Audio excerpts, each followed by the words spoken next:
This is the upper Mississippi River. Here one man tried to change history, moving heaven and earth to save his people, his village, and their homeland. His name is Black Hawk. Afterwards, like the white generals he fought, this chief dictated his memoirs.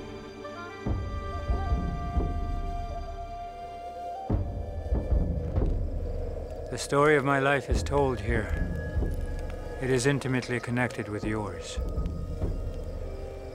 Before I journey to the land of my fathers, I have determined to give my reasons for my former hostilities to the whites and vindicate my character.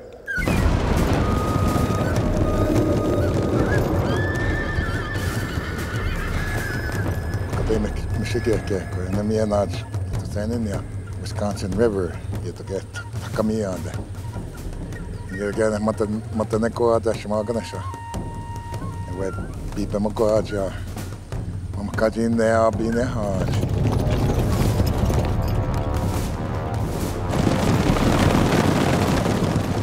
It is called the Black Hawk War. It was fought by the likes of a young Abraham Lincoln, who used it as a stepping stone to Congress. Did you know that I was a military hero? During the Black Hawk War, I fought and bled and came away. I had a good many bloody struggles with mosquitoes.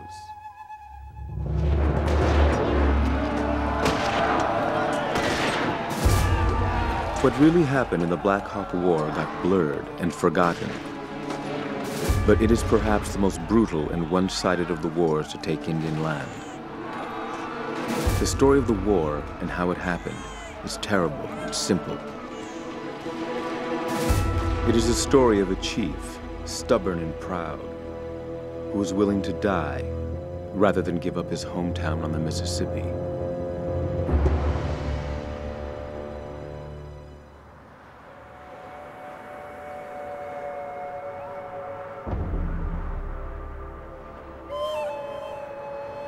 Oklahoma is a place of deportation for the Indian people. A parched place where many were removed to when America wanted their land in the East.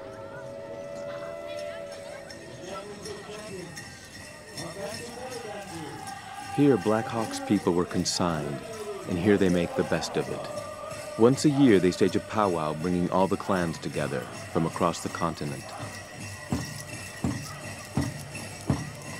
It is a celebration of many traditions, especially a warrior tradition.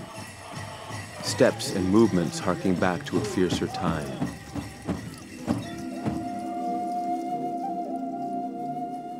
Black Hawk's nation chose him as a chief after he proved himself a fighter.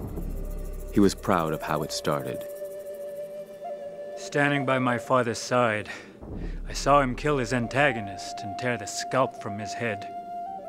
Fired with valor and ambition, I rushed upon another, knocked him to the earth with my tomahawk, ran my lance through his body, and took off his scalp, and returned in triumph to my father.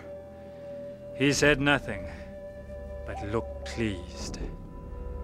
This was the first man I killed.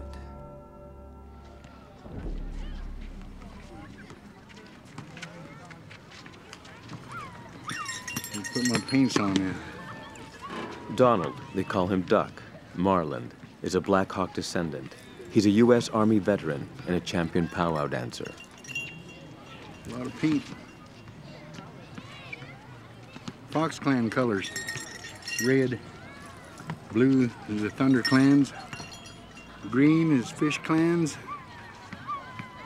Yellow is the Eagle Clans. Then the rest of them, I think, have all died out. My air conditioner.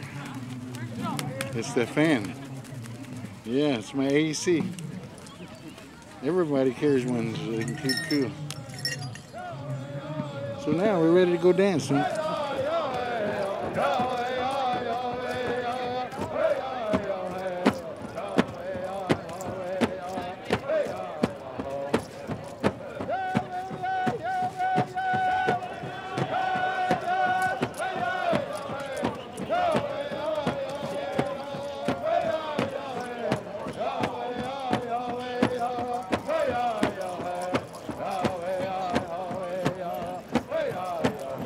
Those who keep alive the old ways, the people of Black Hawk's nation who drum and dance, move to one rhythm, one beat, that plays in their heads, that sounds in their hearts, generation after generation. It is the sound and rhythm of a great river, a river that runs through their history. The river is the Mississippi.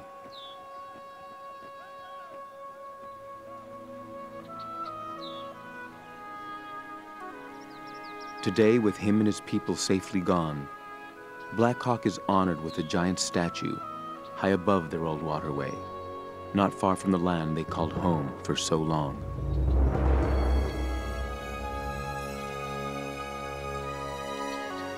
Black Hawk's people were masters of the upper Mississippi River Valley in Illinois.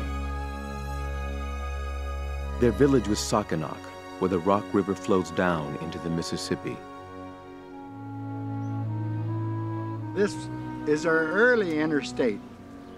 Our highways, I would like my kids to see this. My grandchildren, tell them this is what it was all about. It was pretty and it was home. Duck and other descendants are on an odyssey to their ancestral home. Their nations were skilled farmers and fishermen, their fields stretching for miles to the horizon. Black Hawk remembers a place of plenty. Corn, beans, pumpkins, and squashes. We always had plenty. Our children never cried with hunger. Our people were never in want.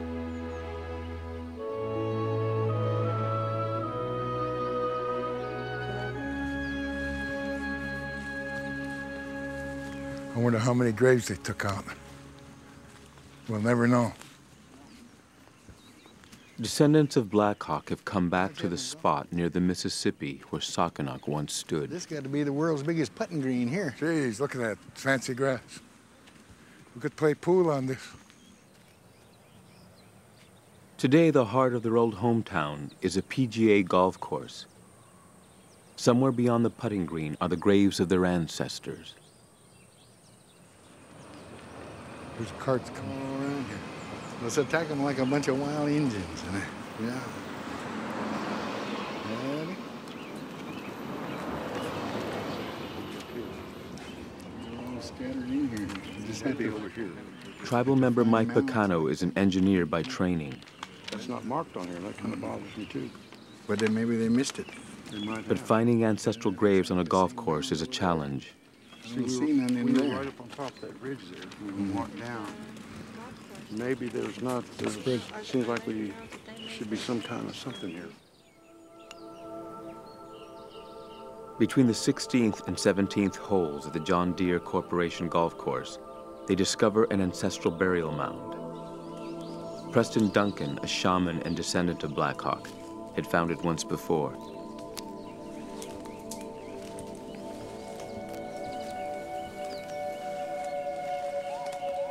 This is our great-great-great-great-great-grandfather's grave, right here. This one. This is where Black Hawk buried his father, in the traditional manner sitting toward the rising sun.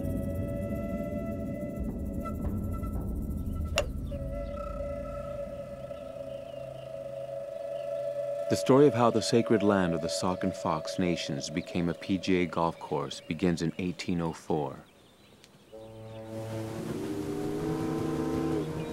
The Mississippi River Territory, up until now under British rule, was taken over by the United States. Black Hawk's village watched the army arrive. The young chief presented us an American flag, which was hoisted. He then requested us to pull down our British flags.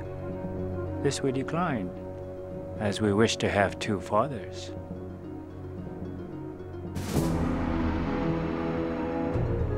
The American fathers moved quickly to take Indian land. General William Henry Harrison summoned the Mississippi River nations to a council, and as it turned out, a party at St. Louis, Missouri. The tribe sent delegates, but no chiefs, unaware that they were about to sign away their lifeblood. The American chief told them he wanted land. They agreed to give him some on the Mississippi. This is all they could recollect of what was said and done. They had been drunk the greater part of the time. This is all myself or my nation knew, the Treaty of 1804. General Harrison, he was noted for that, getting Indians drunk and having them sign treaties. He was well known for that. Yeah. They were just common warriors, hunters. They didn't have no official capacity to sign anything. But Harrison legalized it, and the Congress backed it up.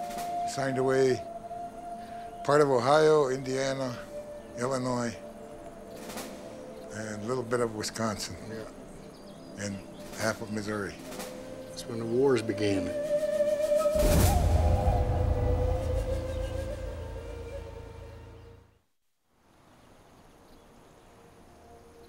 Eight years after the Harrison Treaty, the United States is waging an aggressive campaign to seize even more Indian land.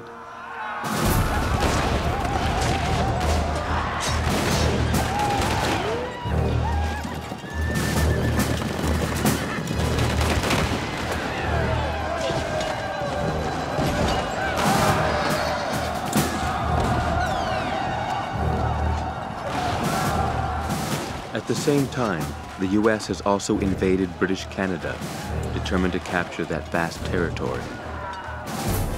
The War of 1812. The Indian nations and the British forge an alliance against the United States. The Indian nations are promised a country of their own if they are successful in defending Canada. Upset with the Americans, Black Hawk goes to war confident that the British will keep their promise. I had not discovered one good trait in the character of the Americans that had come to the country. They made fair promises, but never fulfilled them. Whilst the British made but few, but we could always rely upon their word. But in the end, Black Hawk discovers that the British too are faithless friends, ending the War of 1812 and signing a peace treaty with the United States without a word to their Indian allies. At a great cost, the Indians helped save Canada, but now are left to the mercy of the United States. Yeah, I always know who Nash Ewishcook was and the younger ones. After the War of 1812, Black Hawk's people became known as the British Band, but they were tired of fighting, and a pro-American faction grew in influence among the tribe. There's Mukadam Mishikaka, yeah. Black Hawk stood alone, more and more isolated. The leader of the pro-American faction was a Black Hawk adversary named Keokuk, an adroit politician and smooth talker. Keokuk was disdained by Black Hawk as all show because he always avoided battle. Keokuk was he was more gentler, but he did a lot of talking, you know. He was good at talking. And Black Hawk, he wasn't very much of a talker. Yeah. Keokuk was showered with presents, expensive horses and regalia, by speculators wanting more Indian land. Keokuk persuaded the people to sign a new treaty. Tired of war, even Black Hawk signed, only to discover that he'd signed away Sakanok, their village.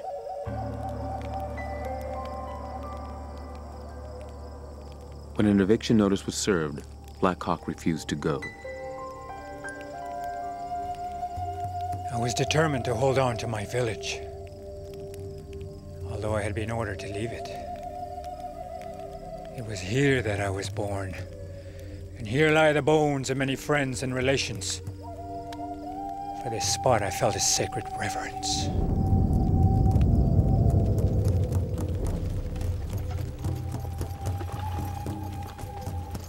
In the autumn of 1828, the Black Hawk Band left Sakanok to go hunting. This started a rumor that the Indians were finally leaving for good.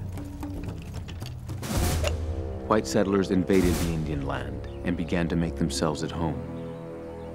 Illegal aliens. That's the best way to put it. Somebody moved in when we were moved in. gone. And it Just don't took look over. like Indians. And that's when the whole hell broke loose.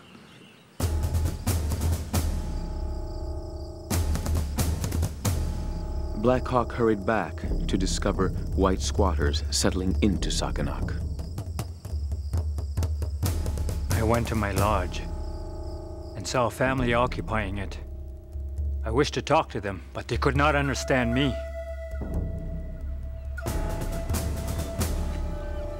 Black Hawk retreated to a corner of Sakanak and tried to keep the peace.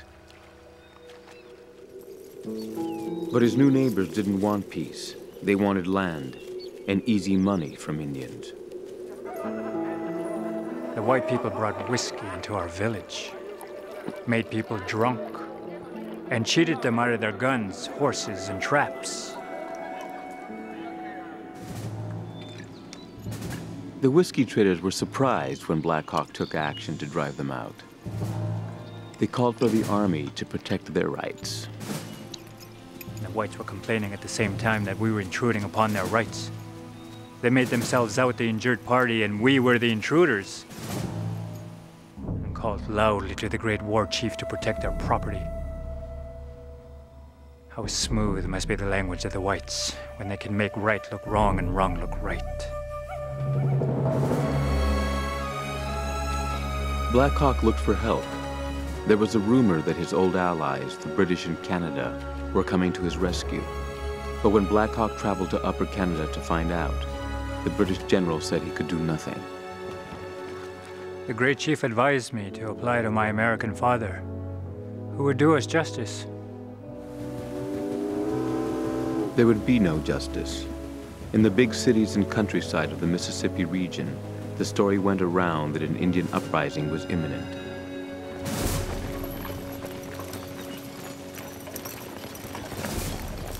The United States Army was dispatched to confront Black Hawk.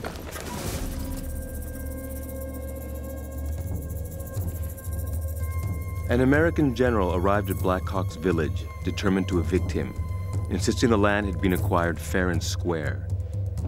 Said the general to Black Hawk, "Who are you anyway?" You ask who is Black Hawk? I am a warrior. My father was a warrior. Ask those young men who have followed me to battle, and they will tell you who Black Hawk is. Provoke my people to war, and you will find who Black Hawk is.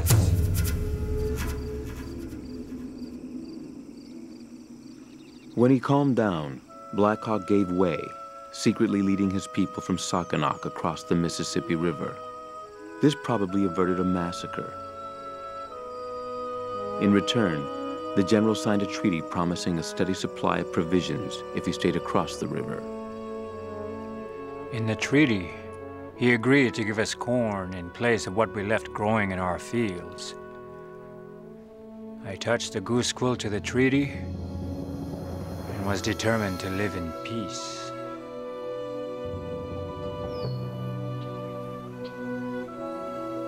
It was called the Corn Treaty. As soon as the general departed, the white squatters who had been put in charge of distributing the corn shortchanged the Indians.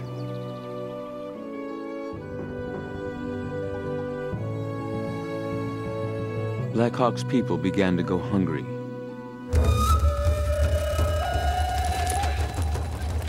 Some tribesmen tried to slip across the river to harvest some of the corn they'd left behind. White settlers drove them off.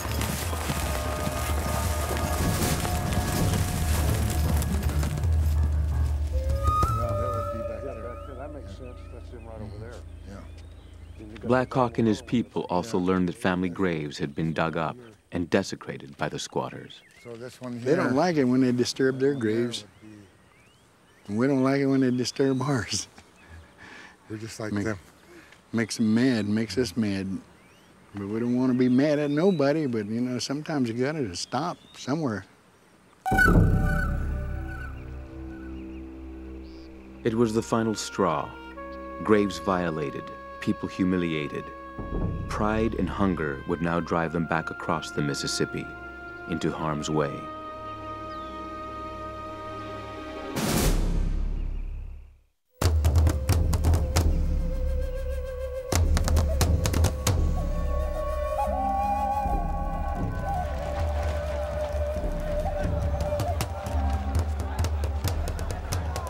the spring of 1832, Black Hawk led 1,000 followers back across the Mississippi, determined to reoccupy their old village, come hell or high water.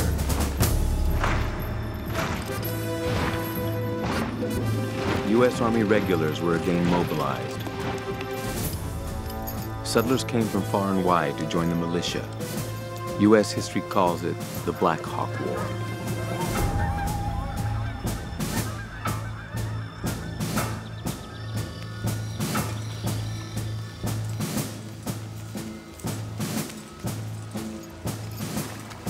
There was nothing like an Indian war. It meant adventure, advancement, free ammunition, land grants, bounty, free whiskey, and Indian scalps. As one settler put it, there ain't no game like Injuns. No, sir. No game like Injuns.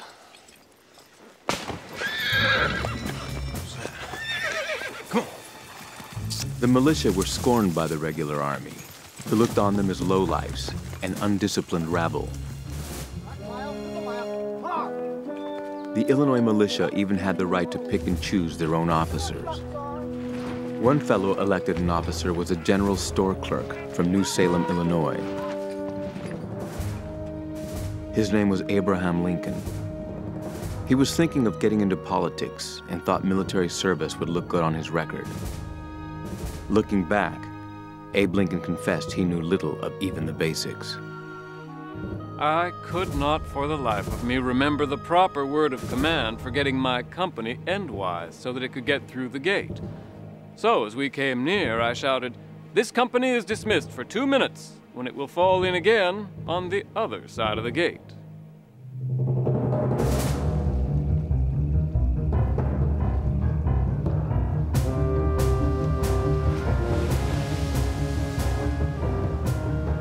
By water and by land, Lincoln and an army of 1,400 volunteers moved up the Mississippi to make war on Black Hawk and his people.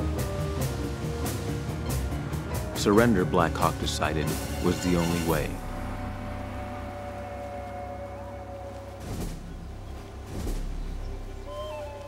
In broad daylight, he dispatched a peace delegation to the U.S. lines under an unmistakable flag of truce.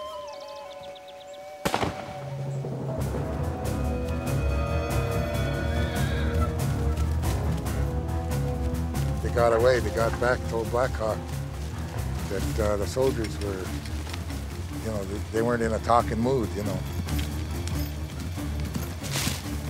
Thought they were trying to do the right thing by surrendering.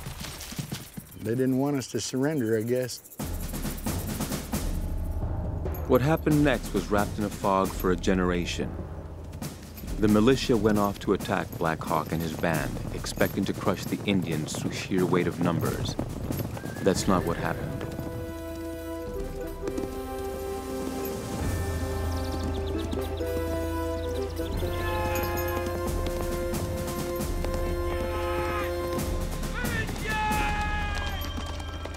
On the morning of May 15th, 1832, Colonel James Strode came back from the front with an amazing report about the battle with Black Hawk's starving dozens.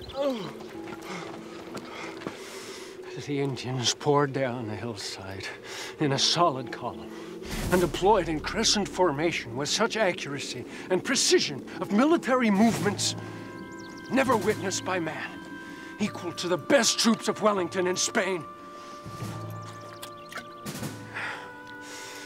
All my companions, they fell, fighting hand to hand with a savage enemy. And I alone was left standing in the field of battle. We gotta get out of here. Come on, guys! Strode has a reputation as one of the most inspired liars on the frontier. But it's clear, he couldn't be making it all up. It became known as the Battle of Stillman's Run. When Black Hawk saw the army advancing, he decided to go down fighting. We discovered the whole army coming toward us. They made a halt some distance from us.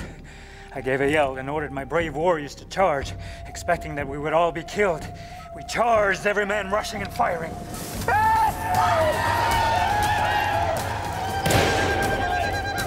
Black Hawk sent 45 warriors, spread them out, and they attacked, and they made all kinds of noise they could, and Stillman's men got shook up, I guess, and took off running.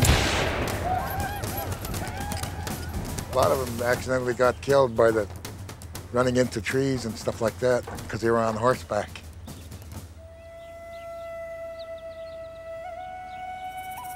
First time the cavalry didn't come in. Saved the day. Well, there was one for the Indians that day.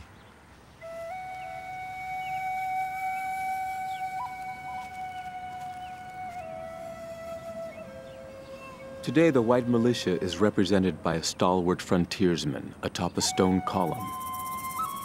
Now, they got him looking too good up there, and he should have been in a position running like this. But they don't. The arrow going over his head. Right through here. That's a good battle, yeah. I'm glad we won.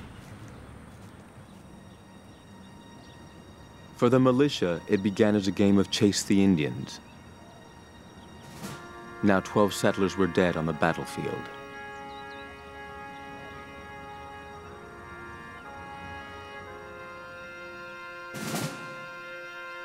Captain Abraham Lincoln was part of the burial detail. The red light of the morning sun was streaming upon them as they lay, heads towards us on the ground. And every man had a round, red spot on the top of his head, around as big as $1, where the Redskins had taken his scalp. It was frightful. It was grotesque. And the red sunlight seemed to paint everything all over. Lincoln set the right note of melancholy. With 12 settlers dead and scalped, there was no going back. Lincoln's commanders now called for a war of extermination.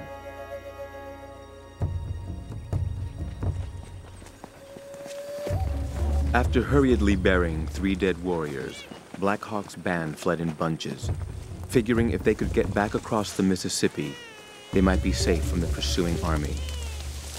They took refuge in the swamp of the 4 Lakes district of Wisconsin, always just one step ahead of the militia.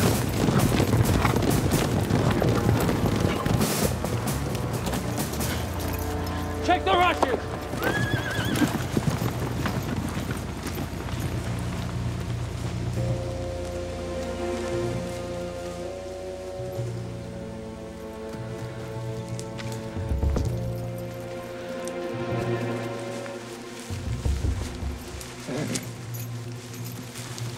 Once again, an enemy almost as great as the soldiers overtook them.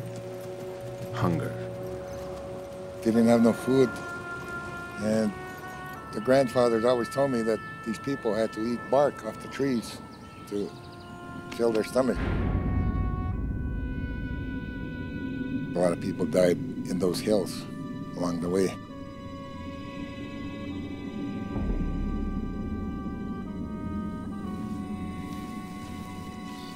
Hunger made them desperate.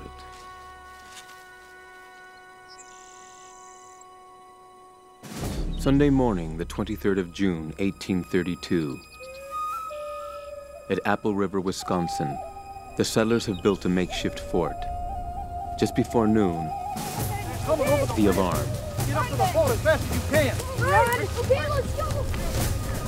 They have heard shocking stories of thousands of fierce red savages.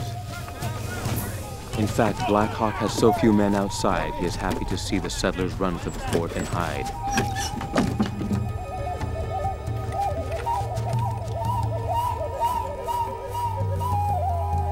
There's one, by God! Settler history records a legendary defense, like the Alamo, with a settler going down for his country. In reality, keeping the farmers firing to no effect, pinned inside the fort, is all Black Hawk wanted. In the neighborhood, abandoned farms were foraged for desperately needed food. We've filled our bags with flour and provisions, took several horses, and drove off some cattle.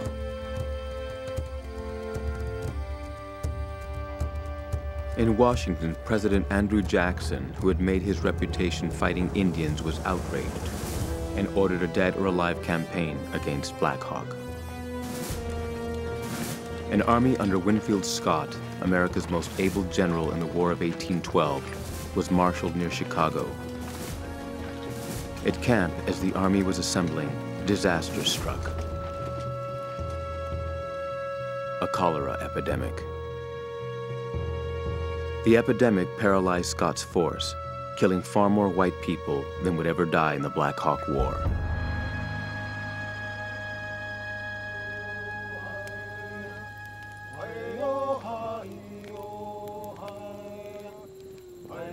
At Black Hawk's camp, when word of the epidemic came, they concluded that the Maker of Life was punishing the white man for his treatment of Indians. Perhaps the war would turn out well after all. It didn't work out that way.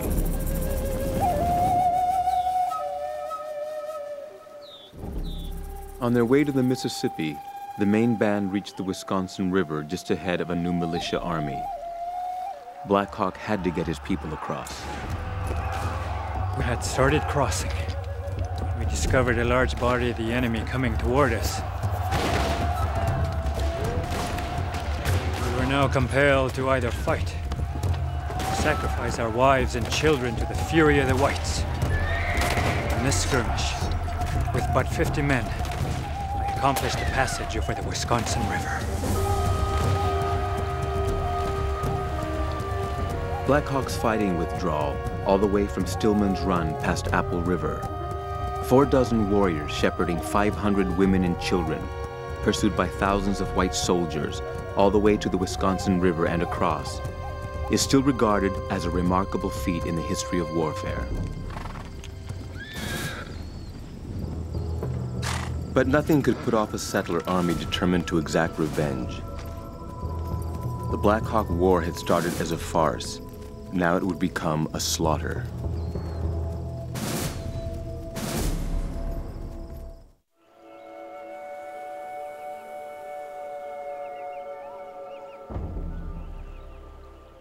Where the Mississippi meets the Bad Axe River at the foot of the Ukuch Mountains, there's a campground named for Black Hawk. There's no sign, no historical marker, that on Thursday, August 2nd, 1832, a war crime was committed here. The descendants of Black Hawk are making a journey, most for the first time, to the spot where their fleeing families were caught by the army.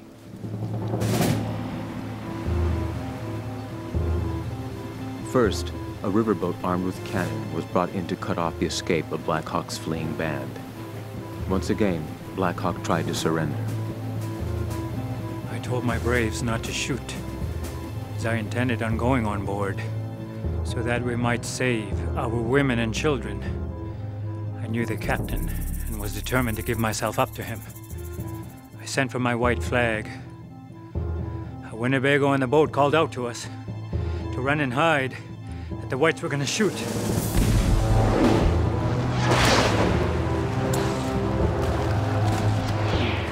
The first ones that got killed were all the warriors. There was about 45 warriors left. They were the first ones that got mowed down because they were trying to surrender. And all that was left was the women and children and the old people. Some of the old people were hiding back up into those hills up there and still fighting back, and some of the women and children were trying to cross here. That's all that was left, was women and children trying to cross.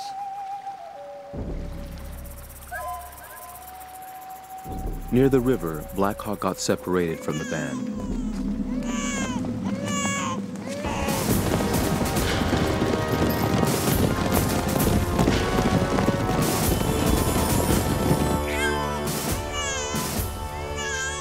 The main group of Indians arrived at the beach. To escape, they must swim the Mississippi under fire. Mira Wheeler is Black Hawk's great-great-granddaughter. We heard stories a long time ago about how they tried to get away and how they went out into the water to try to swim away. And those old ladies, they said that their beads were coming up over their heads as they were diving to try to stay under, to dodge the bullets. So it was bad.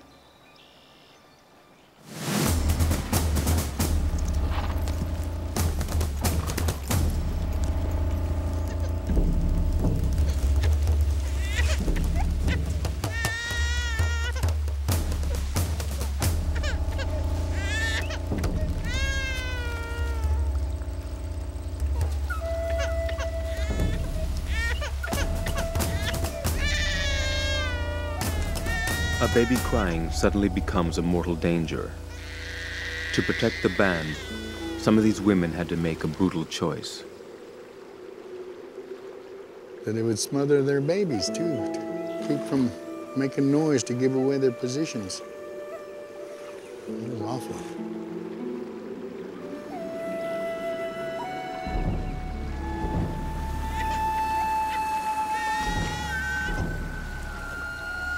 Unable to swim, one mother bundled her infant into a basket of bulrushes. The mother at the shore launched her baby into the Mississippi, hoping it would somehow be rescued and brought to safety.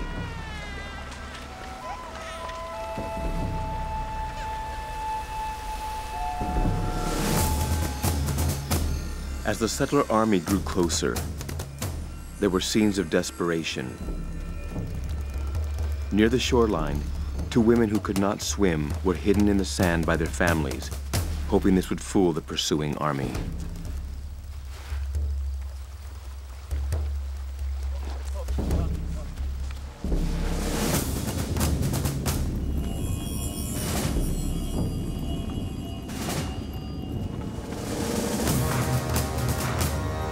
A brigade of U.S. Army regulars joined the militia, closing in for the kill.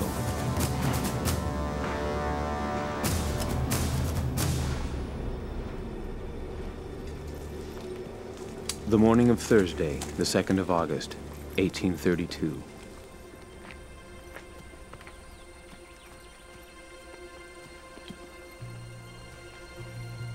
Well, found something?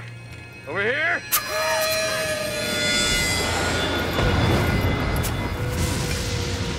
So the ground would shake when they speared them in the ground.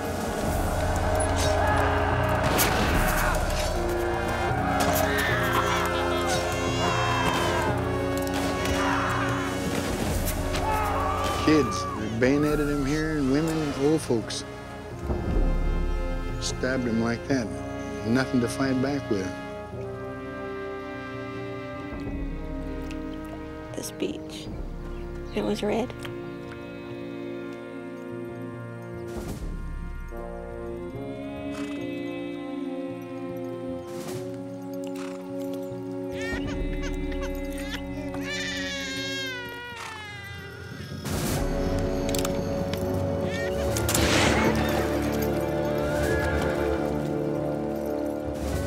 It happened just this way. The man's name was John House. They called him Big Tooth.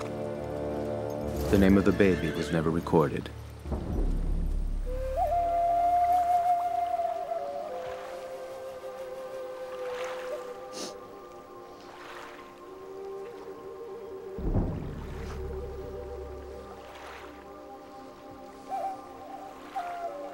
Sometimes I wonder why I served the U.S. Army. Dedicated my life.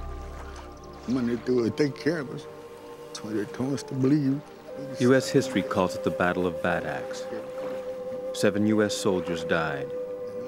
Of the Saucon Fox people, old men, women, and children, about 300 were killed.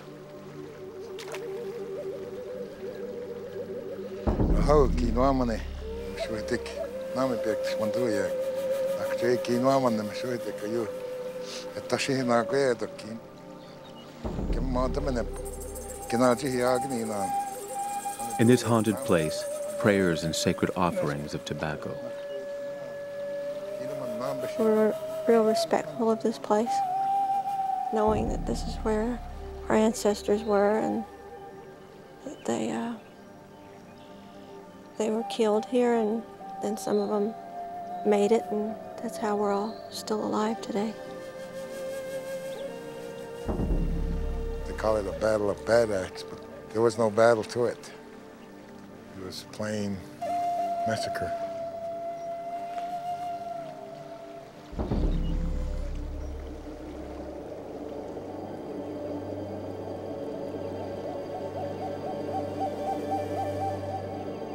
When Black Hawk heard about the massacre, all the fight left him. He surrendered. In triumph, the army took Black Hawk and other warriors down the river as prisoners. They were shackled with ball and chain. On our way down, I surveyed the country that had caused us so much trouble, anxiety, and blood. I reflected on the whites when I saw their fine houses, rich harvests, and everything desirable around them, and recollected that this land had been ours, for which we never received a dollar. But the whites were not satisfied until they took our village and our graveyards from us, and removed us across the Mississippi.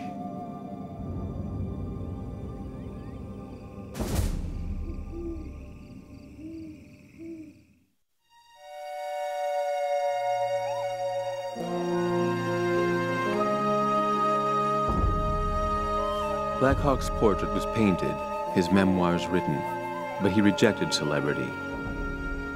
He remained dignified and defiant, but his heart was broken.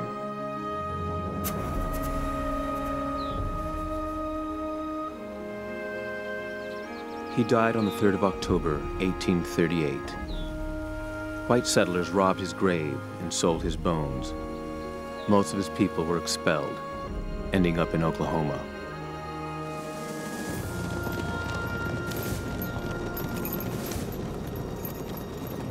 The volunteers who warred on the Indians were rewarded with cash, land grants, and glory.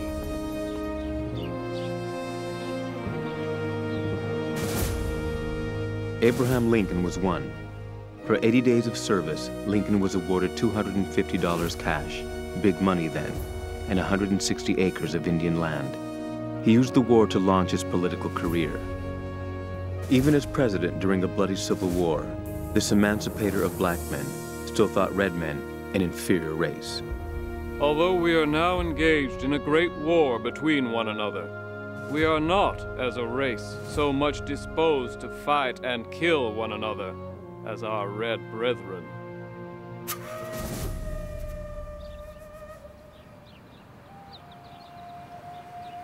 If such a man as Lincoln could hold such views, there is no wonder Black Hawk's people have so little in a land of so much. At Saukanack, after stealing everything else, they stole his name.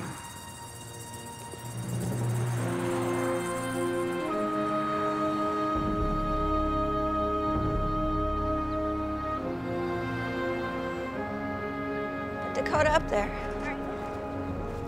At Black Hawk State Park, at Saukanack, even after many generations, his family can't shake the feeling that this is home. We all want to be here. Feels like this is where we belong. Smile. Just being here. Feels good just to be here.